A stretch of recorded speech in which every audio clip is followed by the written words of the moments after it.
Hey, you probably clicked on this video expecting to see an animation of a cute anime girl.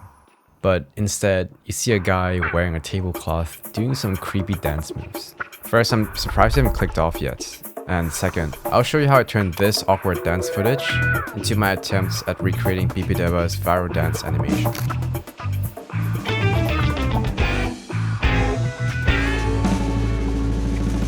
Recently, I've been watching a lot of these animated music videos, and I'm in love with them. But the one that stood out to me the most was this one, BIBBIDIBA. The animation is so creative, and the movements are so realistic, almost as if there's someone actually dancing underneath. And it turns out there is. Like here, you can actually see the actors poking out at some frames. Or here. This animation technique of drawing over live action footage is called rotoscoping.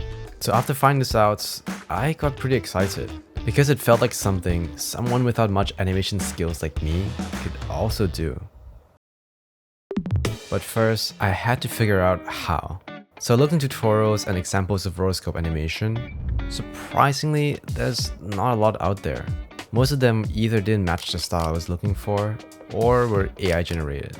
In any case, I just went ahead and tried rotoscoping over my test footage, only to find out that this was actually much harder than I expected. One frame just took forever to draw, and I couldn't even maintain the consistency between frames. But by far, the biggest challenge was proportion. Like, how do I rotoscope over a human body, but maintain that anime look?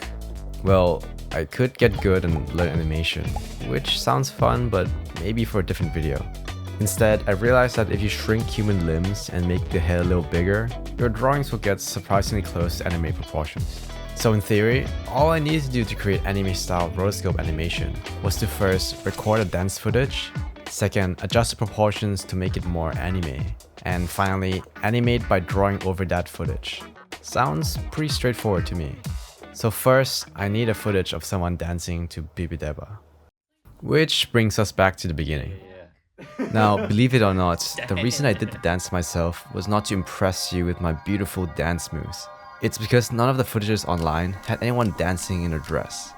This might not sound like a big deal, but no dress meant having to animate cloth from scratch, which I have no idea how to do. So here we are.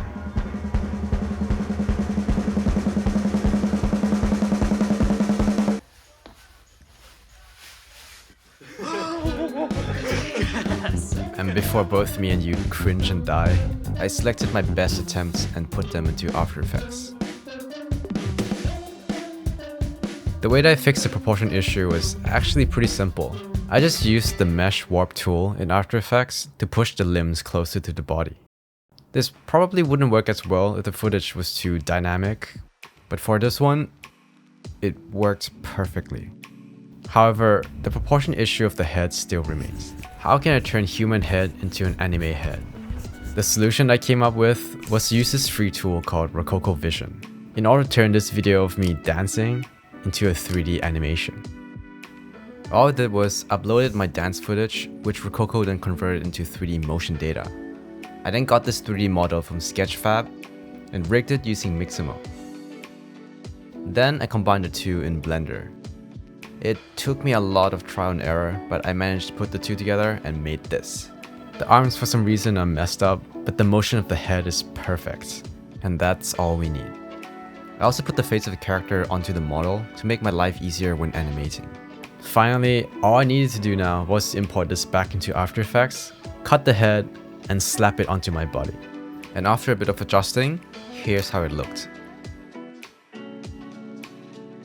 With all the preparations done, it's finally time to animate.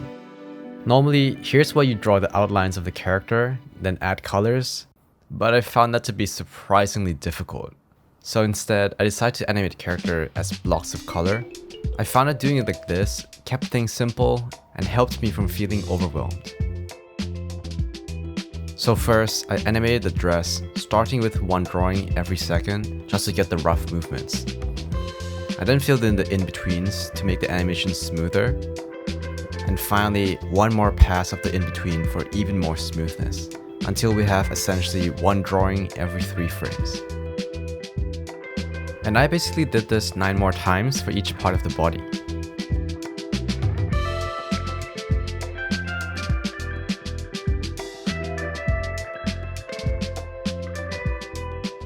Thanks to all the preparations that we did, the animation process turned out to be super straightforward. Straightforward, but really, really time consuming. It might not look like it here, but I was on the verge of losing my sanity. So when it came to adding the line arts, I didn't want to spend 20 more hours drawing over each individual frames. So instead, I had this random idea to use Clip Studio stroke effects to help save time. And when I did this, I was shocked at how well it worked. This shortcut though does have its drawbacks, mainly how when you transform the shapes, the line becomes pixelated. But at this point, I was more than happy to trade quality for my time and sanity. And good news, that's kinda it. All that's left was to add some details, then bring the animation back into After Effects for some final touches.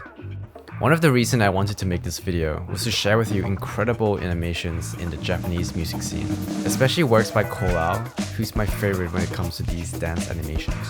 It sounds a bit stupid now, but I always thought this kind of animations looked simple and easy to make. I didn't realize how much work, love, and especially time goes into each frame until I tried making one myself. So with that being said, I hope you enjoy my attempts at recreating BIBBIDIBA's incredible animation.